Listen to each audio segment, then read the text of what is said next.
भारत माता की। जिसके पास बैठने की जगह है वो बैठे, जिसके पास खड़े रहने का मूड है वो खड़े रहे। सबसे पहले तो विलंब से आने के लिए आपकी क्षमा मांगता हूं। दूसरा, मैं देख रहा हूं कि जितने लोग इस पंडाल में हैं उससे ज्यादा बार धूप में तप रहे हैं। उनको जो असुविधा हुई इसके लिए भी क्षमा मांगता हूं और मैं इन सबको विश्वास दिलाता हूं, हरियाणा में मुझे आकर ये कहने की जरूरत नहीं है, मैं अपने घर में आया हूं। लेकिन मैं कहना चाहूंगा कि इतनी चिलचिलाती धूप में आप जो तपस्या कर रहे हैं, आपकी तपस्या मैं बेकार नहीं जाने दूंगा। मैं विकास करके इसे लौटाऊंगा। सब भाण भाई और बुजुर्गान मेरी हाथ जोड़कर राम राम। राष्ट्र रक्षा के लिए हर पल तैयार रहने वाले, मिट्टी से सोना उगाकर देश का पेट भरने वाले, खेल के मैदान में भारत को गौरव दिलाने वाले हरियाणा के और रोहतक के सभी लोगों को मेरा नमस्कार। धरती जो संस्कार देती है, ऐसी पवित्र भूमि को भी मेरा कोटि कोटि वंदन। इस धरती ने सर छोटूराम और श्रद्धेय मंगल सेन जैसा नेतृत्व देश को दिया है। इन महान विभूतियों को और देश के लिए बलिदान देने वाले हर शहीद को मैं श्रद्धा सुमन अर्पित करता हूं। साथियों, साल 2014 में जब आपके बीच में आया था तब मैंने कहा था कि आप मुझे अवसर दीजिए, मैं देश को झुकने नहीं दूंगा। और तब मैंने कहा था कि हरियाणा ने मुझे पाला पोसा बड़ा किया, हरियाणा की धरती ने मुझे बहुत कुछ सिखाया है। और मैंने कहा था कि आपने जो मुझे सिखाया है उसका राष्ट्र की रीति नीति में मैं भरपूर फायदा उठाऊंगा। आज मैं संतोष के साथ कह सकता हूं कि मैंने आपकी शिक्षा का पूरा मान सम्मान रखा है। भाई और बहनों, आज पूरी दुनिया में सबसे तेजी से विकसित होती बड़ी अर्थव्यवस्था भारत की है। 2014 में भारत आर्थिक ताकत के रूप में दुनिया में 11वें नंबर पर था, आज 6ठे नंबर पर पहुंच गया है और 5 नंबर के दरवाजे पर दस्तक लगा रहा है। देश की सबसे तेज ट्रेन वंदे भारत हो या फिर आपके हाथ में मोबाइल फोन, आज ये सब कुछ भारत में ही बन रहा है। हाईवे हो, रेलवे हो, एयरवे हो, इंफॉर्मेशन वे हो, सभी क्षेत्रों में पहले से ज्यादा तेज गति से काम हुआ है। सबसे बड़ी बात, आज भारत ने जल, थल, नभ के अलावा अंतरिक्ष यानी स्पेस में भी सर्जिकल स्ट्राइक करने की क्षमता विकसित की है। भाइयों और बहनों, ये सब कुछ किसने किया? ये सब कुछ किसने किया?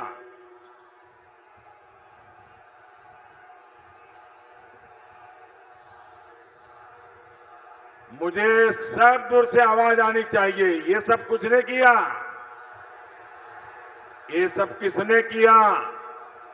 दूर दूर जो धूप में तप रहे हैं, ये सब किसने किया? बीते 5 वर्ष में जो कुछ भारत ने हासिल किया, ये किसने किया? किसने किया? आपका जवाब गलत है।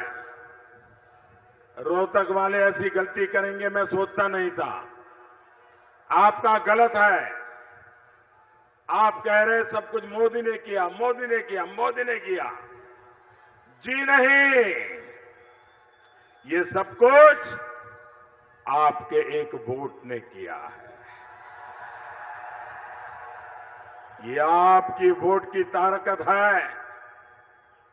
भाइयों बहनों, ये सब कुछ हरियाणा के मजबूत इरादों ने किया है।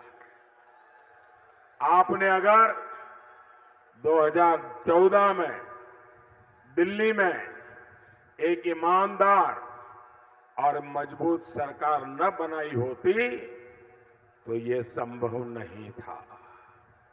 साथियों, मेरी नीयत, मेरा परिश्रम ही और आपके आशीर्वाद, यही मेरी शक्ति है।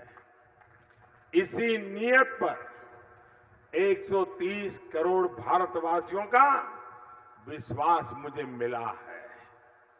इसी नेक नियत और पुख्ता नीति के साथ भारत को विकसित बनाने का लक्ष्य लेकर आपका आशीर्वाद लेने के लिए फिर एक बार ये चौकीदार हरियाणा के दरवाजे पे आया है, रोहतक के दरवाजे पर आया है। साथियों, लेकिन इन सब के बीच आपको कांग्रेस और उसके साथियों से सावधान रहने की जरूरत है। कांग्रेस ने 70 साल तक देश कैसे चलाया है, उनका दिमाग कैसे काम करता है, उनकी खोपड़ी में कितना अहंकार भरा हुआ है, ये कल सिर्फ 3 शब्दों में खुद ही समेट दिया है। इस देश का गरीब और गरीब होता रहा, भ्रष्टाचार दिन रात बढ़ता रहा, काला धन अर्थव्यवस्था की मुख्य धारा बन गया, मिडिल क्लास परेशान होता रहा और कांग्रेस या तो उसमें से मलाई खाती रही या तमाशा देखती रही। देश पर सबसे ज्यादा समय तक राज करने वाली कांग्रेस कितनी असंवेदनशील रही है, उसका प्रतीक है कल बोले गए 3 शब्द। ऐसे ही नहीं निकले हैं, ये शब्द कांग्रेस का चरित्र है, कांग्रेस की मानसिकता है, कांग्रेस के इरादे हैं। वो शब्द 3 कौन से थे? वो 3 शब्द थे, हुआ तो हुआ, हुआ तो हुआ। आपको कहेंगे मोदी जी क्या कह रहे हैं? मैं जरा डिटेल में बताता हूं।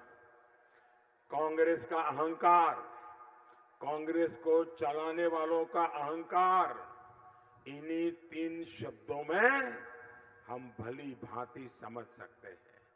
हुआ तो हुआ। कल कांग्रेस के सबसे बड़े नेताओं में से एक ने चीख कर 84 के दंगों के बारे में कहा कि 84 का दंगा हुआ तो हुआ। आपको पता है ये नेता कौन है? ये नेता गांधी परिवार के सबसे करीबी है। गांधी परिवार के सारे लोग के साथ हर रोज उनका बैठना उठना है। ये नेता गांधी परिवार के सबसे बड़े राजदार है। ये नेता राजीव गांधी के बहुत अच्छे दोस्त और आज के जो कांग्रेस के नामदार अध्यक्ष हैं, उनके वो गुरु है। इन्होंने कल टीवी के सामने साफ साफ बोल दिया, अगर 84 में दंगा हुआ तो हुआ। भाइयों और बहनों, इनके लिए जीवन का कोई मूल्य नहीं है। उनके लिए मनुष्य नहीं है। बहनों, 84 में देश भर में हजारों सिख भाई बहनों का कत्लेआम हुआ। लेकिन आज कांग्रेस कह रही है कि हुआ तो हुआ। अकेले दिल्ली में 2800 से ज्यादा सिखों की हत्या कर दी गई। लेकिन आज कांग्रेस कह रही है कि हुआ तो हुआ। सैकड़ों सिखों को पेट्रोल डीजल डालकर जला दिया गया। गले में टायर डालकर आग लगा दी गई। लेकिन आज कांग्रेस कह रही है कि हुआ तो हुआ। हजारों सिखों को घरों से बाहर निकाल कर मारा गया। लेकिन आज कांग्रेस कह रही है कि हुआ तो हुआ। दिल्ली और देश भर में हजारों सिखों के घर जला दिए गए, दुकानें जला दिए गई। लेकिन आज कांग्रेस कह रही है कि हुआ तो हुआ। दिल्ली से हजारों की संख्या में सिख भाई बहनों को अपने परिवार को लेकर भागना पड़ा, अपना घर बार छोड़ना पड़ा। लेकिन आज कांग्रेस कह रही है कि हुआ तो हुआ। यहां हरियाणा में, हिमाचल प्रदेश में, मध्य प्रदेश में, उत्तर प्रदेश में, राजस्थान में सैकड़ों सिखों को निशाना बनाया गया और नेतृत्व कांग्रेस के नेताओं ने किया। ये पाप कांग्रेस के छोटे मोटे हर व्यक्ति ने किया। और आज कांग्रेस कह रही है हुआ तो हुआ।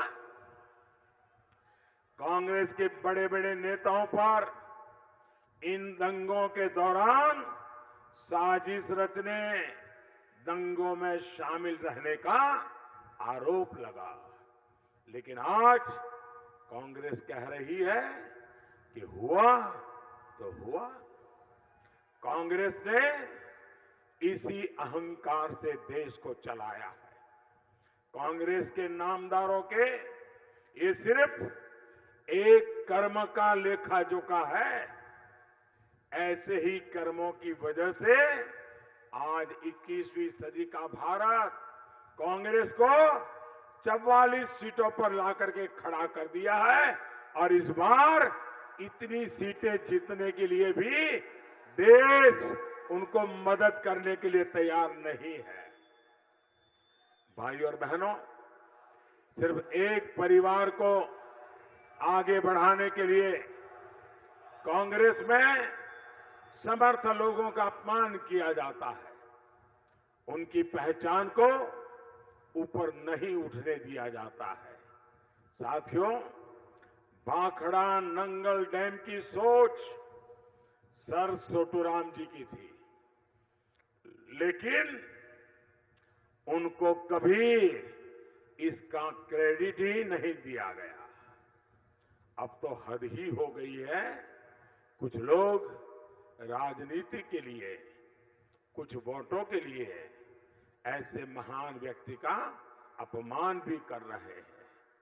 हरियाणा की जनता इसका जवाब जरूर देगी।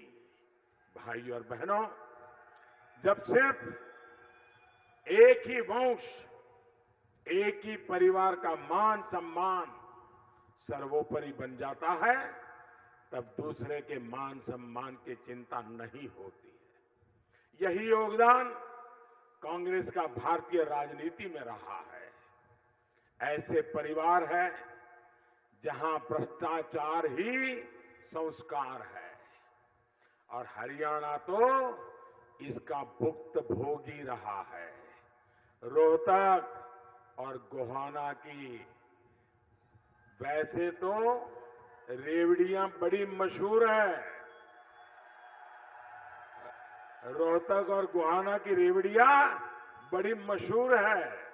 मैं यहां था तब तो खाता था, लेकिन गुजरात गया तब भी यहां के पुराने दोस्त मुझे भेजते थे, और दिल्ली पीएम बन के आया तब भी भेजते हैं। यहां की रेवड़ियां तो मशहूर है, लेकिन कांग्रेस की सरकार यहां नौकरियां रेवड़ियों की तरफ बांटती थी और रेवड़ियों की तरफ बेचती भी थी। मनोहर लाल जी की सरकार ने पूरी पारदर्शिता से काम करते हुए हरियाणा के नौजवानों को धोखा देने वाले कांग्रेस के इस खेल को बंद कर दिया है। साथियों, दिल्ली में जो कांग्रेस के नामदार हैं, उनके जो रिश्तेदार हैं, उन्होंने यहां के पूर्व मुख्यमंत्री के साथ मिलकर क्या क्या गुल खिलाए हैं, ये भी पूरा देश जानता है। किसान की जमीन कौड़ियों के दाम पर हड़प ली और फिर उस पर भ्रष्टाचार की खेती की गई है। आज ये जितने भी नामदार हैं, सबके सब बेल पर हैं, जमानत पर हैं, लेकिन आने वाले 5 वर्ष में आपने मुझे 5 साल का मौका दिया, वो दरवाजे तक पहुंच गए हैं। दूसरे 5 साल का मौका दीजिए, देश को लूटने वाले जेल के अंदर होंगे। भाई और बहनों, किसान के साथ साथ कांग्रेस ने हमारे जवानों को भी नहीं छोड़ा। चाहे 1 रैंक 1 पेंशन हो, शहीदों के लिए नेशनल वॉर मेमोरियल हो, पुलिस मेमोरियल हो, कांग्रेस ने सभी को धोखा दिया। हमारी सरकार ने ये सारे काम और सम्मान हमारे जवानों के लिए, शहीदों के लिए और उनके परिवार के लिए किए हैं। यही कारण है कि राष्ट्र रक्षा और राष्ट्र नीति को लेकर ये कभी बात नहीं करते। राष्ट्रीय सुरक्षा को लेकर इनके जो कर्म रहे हैं, वो भी सदैव इनके साथ रहने वाले हैं। भाई और बहनों, यहां पानीपत में समझौता ब्लास्ट हुआ तो पाकिस्तान के आतंकियों को भगा दिया गया और निर्दोष लोगों को फंसा दिया गया। कांग्रेस के दरबारियों ने जोर जोर से चिल्लाना शुरू किया कि ये हिंदू आतंकवाद है। साथियों, हजारों वर्षों की हमारी सनातन परंपरा को बदनाम करने की कांग्रेसी साजिश को इस बार फिर करारा जवाब मिलने वाला है। साथियों, कांग्रेस की इसी कर्मों का परिणाम है कि 2004 से लेकर 2014 तक पाकिस्तान के आतंकी भारत में हमले करते रहे और कांग्रेस की कमजोर सरकार रोती रही। आपके इस चौकीदार ने इस नीति को बदला है। आज हमारे सपूतों को हमने खुली छूट दी है। सीमा में बांधकर नहीं रखा है। हम पर हमला होगा तो दोगुनी ताकत से जवाब देंगे। आप गोली चलाओगे जो चौकीदार गोला चलाएगा। और आप अगर आतंकवादियों का एक्सपोर्ट करोगे तो हम आपके घर में घुस करके मारेंगे। साथियों, हमारी सेना के जवानों का शौर्य तो हमेशा से ही बुलंद था, लेकिन सीमा पार जाना है या नहीं, पहले ये फैसला लेने वाली मजबूत सरकार नहीं थी। दोस्तों, आज तो एक ऐसा व्यक्ति वहां बैठा है जिसने हरियाणा का नमक खाया है जी। आज हम घर घर में घुस करके, उनके हौसले कितने ही ऊंचे हो, घुस करके मारते भी हैं और दुनिया हमारे साथ खड़ी भी रहती है। आज पाकिस्तान अकेला पड़ गया क्योंकि हमारी कूटनीति भी मजबूत हुई है। भाइयों और बहनों, देश जब समर्थ होता है, सुरक्षा करने में सक्षम होता है, तभी दुनिया बात सुनती है।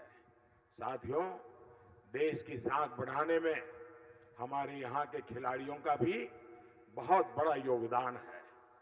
हरियाणा के युवा साथियों ने तिरंगे की शान को हमेशा ऊंचा रखा है। बीते 5 वर्षों में हमने स्पोर्ट्स को भारत की जीवन शैली का, फिटनेस का हिस्सा बनाने का प्रयास किया है।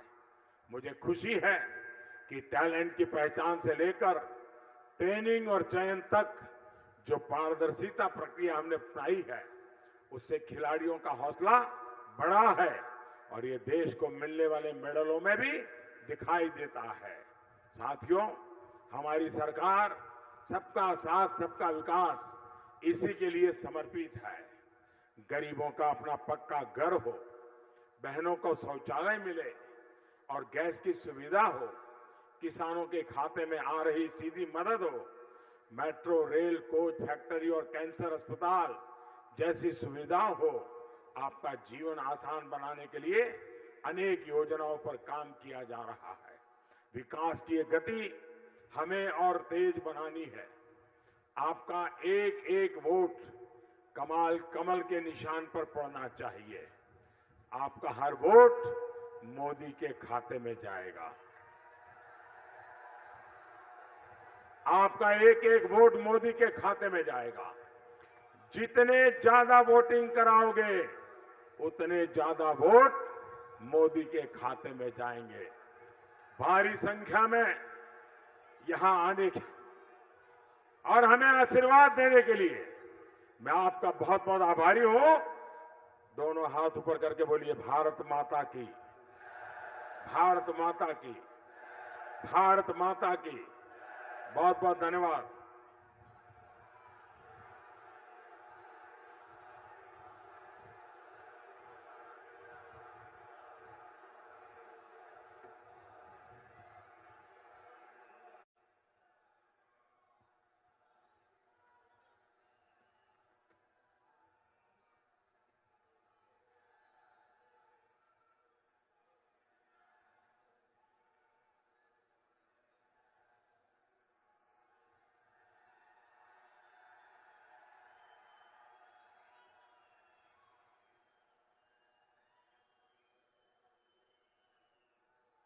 माइक बंद कर दीजिए, गाना बंद कर दीजिए, कोई शोर मत कर दीजिए।